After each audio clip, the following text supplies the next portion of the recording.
The morning was quiet, too quiet. As Corey tightened the straps on his backpack, a strange unease crept up his spine, though he couldn't quite place why. Before we continue, please take some time to subscribe to Dailydose, like, and share this video. The trail ahead shimmered with morning dew, golden sunlight weaving between the dry brush-like threads of fate pulling them forward. The air was crisp, scented with earth and eucalyptus, and not a single bird called from the trees above. It should have been peaceful, but something felt off. They were only here to hike just 4 friends chasing their monthly tradition. None of them imagined that today's trail would lead not to scenic views, but to a chilling voice begging for help from deep inside something that shouldn't exist. Corey, Alex, Hannah, and Mila stood at the trailhead like explorers preparing to enter a forgotten world. Their breath puffed into the cool morning air, curling around them in lazy spirals as the first light of dawn crept across the horizon. "This way," Mila called, her tone excited, almost too eager, as she pointed to a path that had nearly vanished under a blanket of dry leaves. A deer trail, maybe, or something older. The others hesitated for a moment. This wasn't their usual route, but the glint in Mila's eyes won them over. As they hiked, their banter filled the air. Stories of past adventures, like the hidden waterfall they'd stumbled upon last summer, rippled through the group and brought warm laughter to their lips.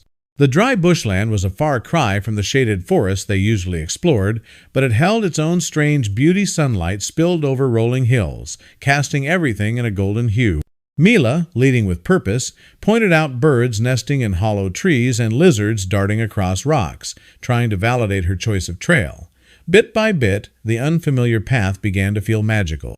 Then, just as the sun reached its climb, something unusual broke the rhythm of the hike. "Wait, do you guys see that?" Corey said, halting suddenly. In the distance, half hidden by brambles, was a strange shape. It didn't belong to the landscape. The group squinted, adjusting their packs, curiosity tugging at their leg.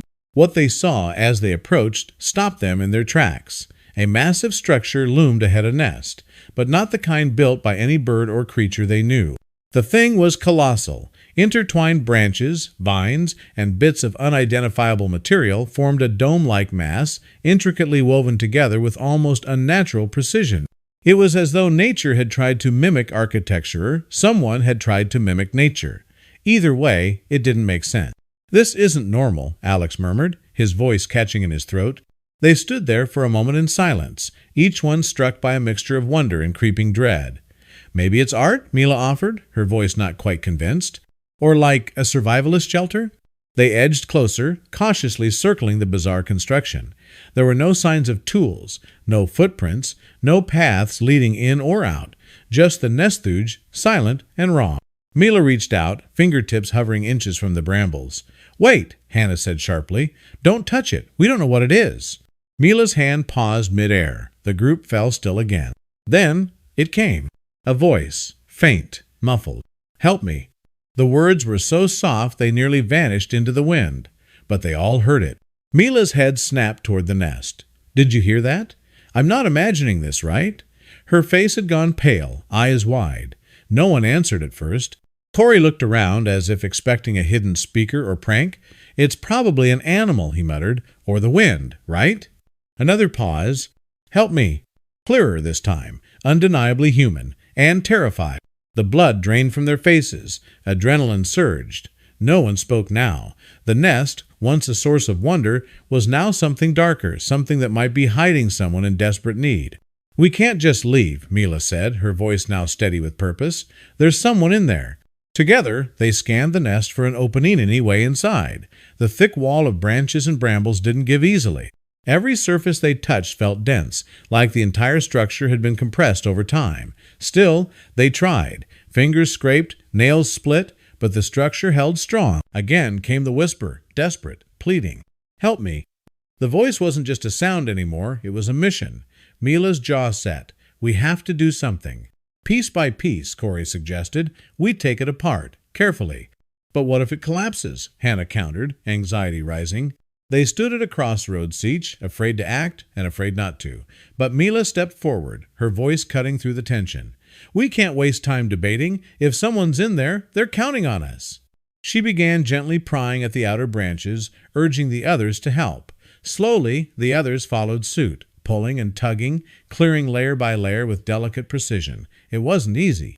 The structure fought back, as if it wanted to keep its secrets buried. Every few minutes the voice returned soft, broken, always the same words. "Help me." The deeper they went, the stranger it became. Inside the nest wasn't just hollow space. It was a Maysian, impossibly dense weave of vines, feathers, plastic strips, and even metal wire. Something or someone had put immense effort into building this. But who? And why? Then Alex stopped cold. He had made a small gap just enough to see inside. What he saw made him flinch. "There's something in there," he said. "It's moving." The group converged on his side, trying to widen the hole without damaging the structure. Mila leaned in first, her heart pounding, and then she saw it. A bird. Bright feathers, a glint of green and yellow. Its beady eyes watched her curiously from the shadows, and then it opened its beak and spoke. "Help me." They froze. A parrot. The voice they'd heard, the one that chilled them to the bonnet, had come from a parrot, expertly mimicking a desperate cry. Mila reached in slowly, murmuring softly to calm it. The bird didn't resist. She scooped it up gently, its claws curling around her fingers. It repeated the phrase again, quieter this time, like a recording fading out. Cradling the parrot in her hands, Mila blinked in disbelief. It was this, the whole time. The tension in her chest released, replaced by a strange mix of relief and lingering confusion. Around her, the others stared in stunned silence. It felt surreal hours of emotional intensity, fear, and urgency, all sparked by a bird. But this wasn't just any bird. As they examined it more closely, they noticed a small, metallic ring on one of its legs. It was clearly someone's pet. And the mimicry so chilling, so precise wasn't just coincidence. Someone had taught it to say those words. But why? Mila tucked the parrot gently into the front of her backpack, keeping the top open so it could breathe. "We need to get it checked out," she said softly. "Make sure it's not injured and maybe find its owner." The return hike felt longer, quieter, as if the forest itself was digesting what had just happened. No one spoke much. Each was lost in their thoughts processing, the shock, the strangeness, the possibility that they'd been guided not by chance, but by something deeper. Above them, the sun had climbed high, casting the bushland in sharp contrasts of light and shadow. At the first sign of cell service, Hannah raised her phone. "Got a bar," she said, dialing the local wildlife rescue center. Mila gave them the coordinates and described the parrot, including the words it had been repeating. The responder was intrigued, almost alarmed, but promised to send someone to meet them at the trailhead. By the time they arrived back where the day had begun, a white van marked with Wildlife and Avian Rescue was already waiting. A gentle-looking woman with silver hair stepped out, holding a travel cage and a clipboard. "So you're the hikers with the talking parrot?" she asked with a warm smile. Mila carefully transferred the bird into the cage. It was inside a nest, a huge one, and it just kept saying, "Help me," over and over. The woman's eyes widened slightly. "Well, this little guy is quite the escape artist, but I think I might know who he belongs to." She examined the leg ring and jotted down a serial number before stepping back into the van to make a few calls. Meanwhile, the group finally let the tension of the day go.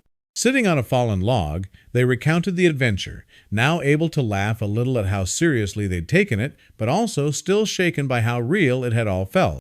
10 minutes later, the woman returned, beaming. "Found him. His name's Captain, and his owner's been searching for him for weeks. He disappeared during a camping trip just north of here. They thought he was gone for good." An hour later, a small red hatchback pulled into the lot. A middle-aged man stepped out, eyes scanning anxiously until he saw the cage. "Captain!" he gasped. The parrot cocked its head. "Help me!" it said again. The man laughed, tears forming in his eyes. "That's my fault. I used to say that when I pretended he was stuck in things. Thought it was funny. Guess it wasn't." He hugged the cage gently, overwhelmed with emotion. "Thank you," he said, turning to the group. "I owe you more than you know." They chatted for a while, the man sharing stories about Captain's clever tricks and how devastated he'd been when the bird vanished. The hikers recounted their discovery, and soon a local news van showed up tipped off by the Wildlife Center. By evening, the hikers had become minor celebrities. Hikers discover mysterious nest, uncover talking parrot, lost for weeks. Headlines buzzed with the story's strange mix of suspense and heartwarming rescue. The internet lit up with theories and jokes. Some people believed the nest had been built by the bird himself, others swore it was still something supernatural.